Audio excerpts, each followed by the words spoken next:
Démocratie, état des droits, des concepts apparemment nouveaux dans notre pays, la République démocratique du Congo. Est-ce qu'il y a des préalables pour asseoir cet état des droits dans une jeune démocratie?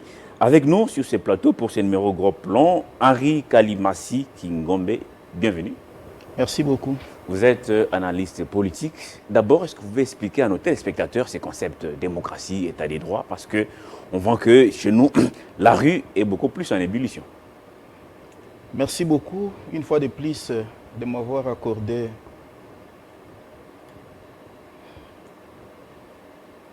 cette chance auprès de votre chaîne Télé 50 pour m'exprimer autour de la question qui aujourd'hui fait parler d'elle-même, l'état de droit.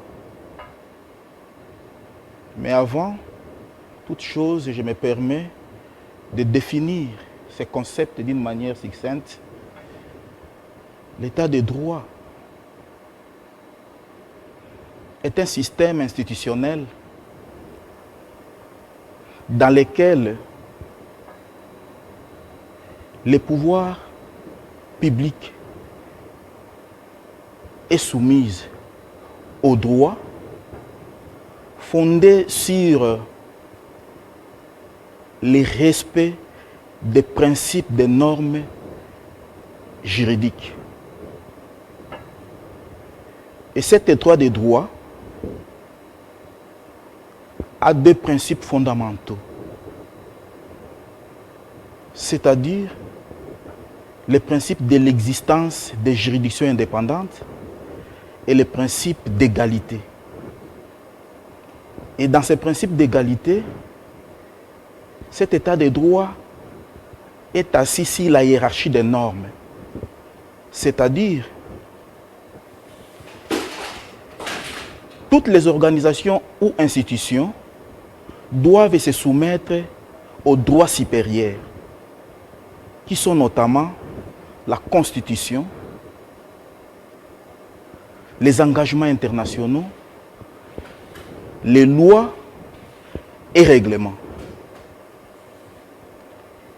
Et les intervenants ici question parce que notre thème est basé sur l'état des droits dans une démocratie fragile face aux acteurs politiques, administration et administrés.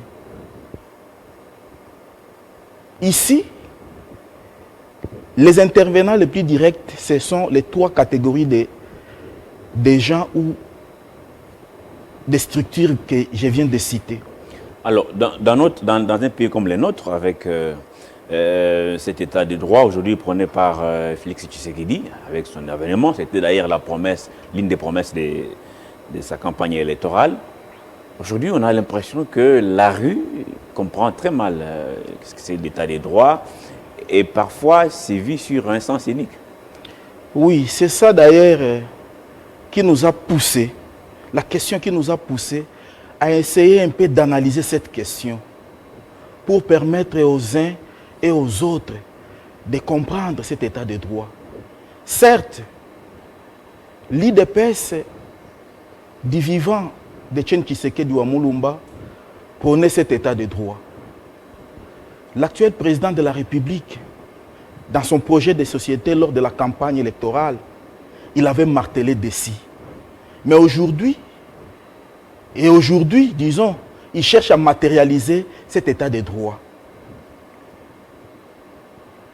Que nous félicitons d'ailleurs et que nous encourageons. Parce que nous tous, nous serons bénéficiaires. Mais ce que nous pouvons peut-être regretter, c'est la manière dont cet état de droit est en train de se faire dans notre pays. En fait, l'état de droit n'est pas un slogan. L'état de droit doit être un état d'esprit. Et pour que cet état de droit puisse s'installer, ça ne doit pas se faire par baguette magique. Ça doit être comme un processus. Il y a des préalables. Pour être beaucoup plus pragmatique, Monsieur Henri, quels sont ces préalables en fait? Parce qu'il faut que nos téléspectateurs qui nous suivent à la cité, même si si la plupart des membres des partis politiques n'ont pas assez d'informations là-dessus, les leaders qui envoient certains à manifester ou qui incitent certains élus à voter des lois n'ont pas assez de temps d'expliquer aux uns aux autres comment ça doit se faire. Alors, c'est quoi ces préalables? Merci beaucoup. Vous savez, nous venons d'un pays post-conflit. Et chaque fois qu'il y a des élections dans notre pays, ça pose toujours problème. En 2006, il y avait un conflit entre l'Équateur et les Katanga, quand bien même que la CENI avait publié les résultats. En 2011, c'était les Kasaï et les Katanga. Et en 2018, c'est les Kasaï et les Bandundu. À cela, nous devons ajouter les 4 langues nationales qui constituent aujourd'hui les 4 zones démographiques qui font que chaque zone démographique ou langue nationale voudrait voir son leader devenir président de la République. Maintenant, lorsqu'on veut asseoir cet état de droit, j'ai parlé des préalables que je voudrais proposer à l'actuel président de la République, qui a comme vision état de droit. Dans ces préalables, moi, j'aurais voulu préconiser, premièrement, que cet état de droit soit un état de droit négocié. C'est-à-dire quoi négocier? C'est-à-dire quoi? À l'époque de Mouzin, quand il avait pris le pouvoir, il avait dénommé sa révolution la révolution pardon. Tout le monde qui avait volé les biens de l'État, détourné, il les faisait arrêter et il demandait à la personne de restituer et il les libérait. Même ceux qui étaient en fonction, je peux donner l'exemple de l'ancien ministre des Finances Talangaï. Il était arrêté, on lui avait demandé de restituer et on l'avait relâché. Et au besoin, on peut même faire en sorte que, une fois que la personne a détourné ou volé, au nom de la paix, il restitue et on lui règle chez lui pour aller purger sa peine. Alors, vous voulez dire par là... Permettez-moi de terminer. Allez-y rapidement. Oui. La deuxième possibilité, je voudrais proposer au président de la République, pour asseoir sa vision, un forum national sur l'état des droits, où il va expliquer la quintessence de sa vision auprès de ses partenaires, c'est-à-dire les acteurs politiques, l'administration et les administrés. En fait de nous éviter, de par les communautés, que les gens puissent dire il est en train d'arrêter les nôtres pour les bloquer qui ne soient pas candidats en 2023. Ce forum va permettre au président de la République d'expliquer aux uns et aux autres sa vision pour le pays et comment chacun pourra se comporter pour marcher dans l'esprit de cet état de droit. Au niveau de l'administration, il faut qu'il y ait des vulgarisations des services de lutte contre la corruption. Il faut aussi, pour éviter que, parce que l'état de droit n'est pas seulement le détournement et la corruption, l'état de droit, c'est toute une stratégie. C'est toute une stratégie. Donc, à chaque niveau, le chef de l'État doit amener une stratégie. C'est-à-dire, au niveau de l'administration, je disais, il faut mettre la personne qu'il faut à la place qu'il faut. Au niveau des institutions, on doit nous éviter cette histoire de là où, presque dans tous les cabinets ministériels, toutes les institutions, presque, on trouve les conseillers éphémères, c'est-à-dire cousins, cousines, à la place de la méritocratie, à la place des compétences. Tout à fait. Alors, pour peut-être que ceux qui nous suivent comprennent bien, vous proposez ici d'abord des grandes choses que moi-même j'ai comprises. D'abord, comme ce qu'avait proposé Mouzé, la révolution pardon. Donc, oui. C'est là qui ont volé, puissent restituer les biens et aller purger leur peine à la maison. Oui. Donc, vous voulez que tous ceux qu'on a arrêtés depuis que Faché est au pouvoir, qui sont aujourd'hui à Makala, s'ils restituaient ce qu'ils ont volé, qu'ils soient libérés, c'est ça? C'est ça votre état des droits, pardon? Je n'avais pas fini mon idée, vous m'avez coupé. Il faut aussi, pour que cet état des droits puisse s'asseoir, avant de répondre à votre question, qu'il y ait des réformes au niveau de la Constitution.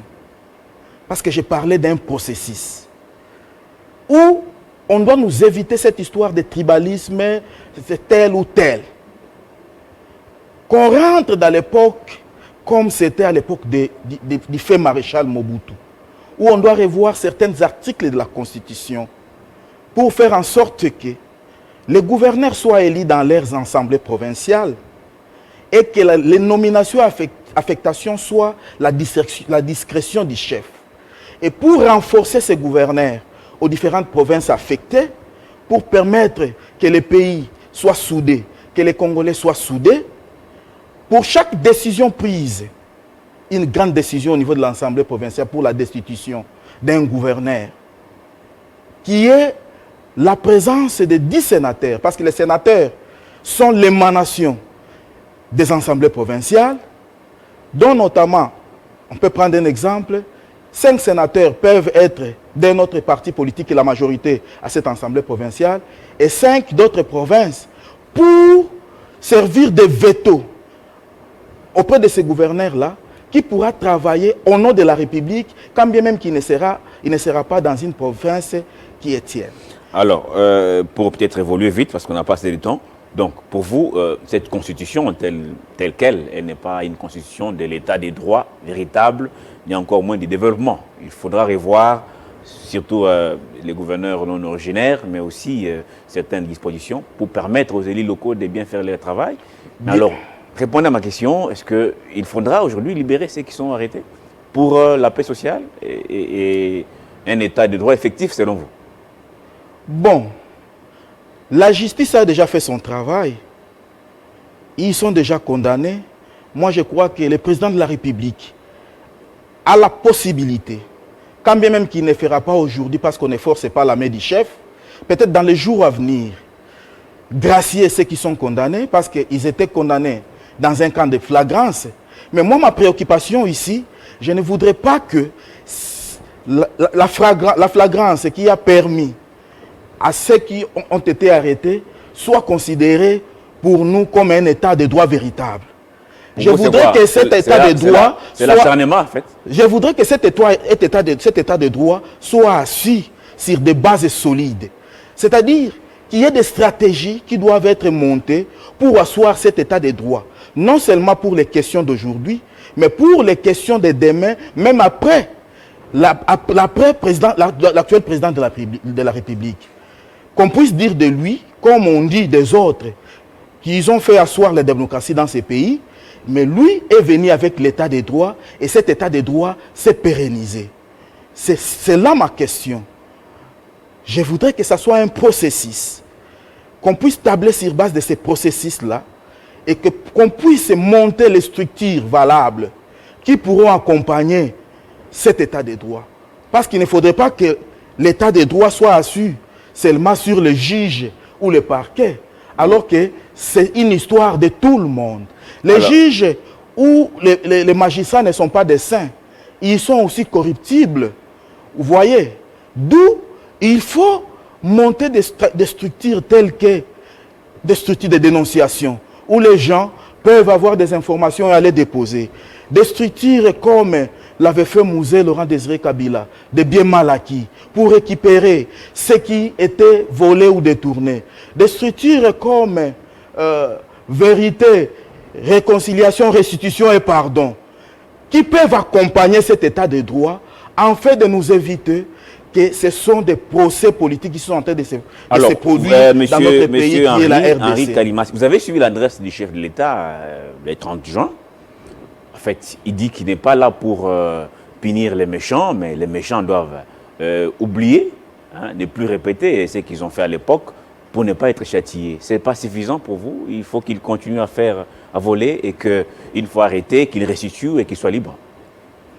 Moi, je n'ai pas dit qu'on ne condamne pas ceux qui ont volé ou ceux qui ont détourné. Moi, mon souci, c'est de voir ces pays dans la paix. Et c'est dans la paix qu'on va construire ces pays. Mais ma préoccupation, c'est de faire comprendre aux uns et aux autres qu'est-ce qu'est l'état des droits. Quelles sont les limites de chacun. Vous voyez par exemple les comportements des Wewa ou des motards, qu'aujourd'hui, les gens se permettent peut-être de saluer la personne du chef de l'État au nom du tribalisme. Alors que vous pouvez comprendre avec moi que tous les Wewa ne sont pas des Kassaïens. Tout à fait.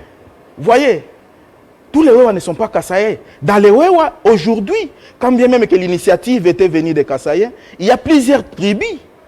Vous voyez, et lorsqu'il y a des manifestations, il faudrait quand même, parce que nous prenons cet état de droit, que les services puissent réglementer les marches ou les manifestations.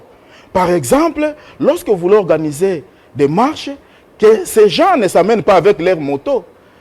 Vous voyez, pour qu'on indexe pas, pour qu'on ne tribalise pas les choses. Les droits de manifester pacifiquement garantis par la Constitution. Merci beaucoup. On n'a plus de temps malheureusement, donc vous reviendrez sur ces plateaux pour développer encore beaucoup plus ces concepts état des droits. Merci beaucoup. Je suis là pour vous. Merci à vous de nous avoir suivis de partout à travers le monde. Restez branchés sur Télé 50 pour la suite de nos programmes. Au revoir.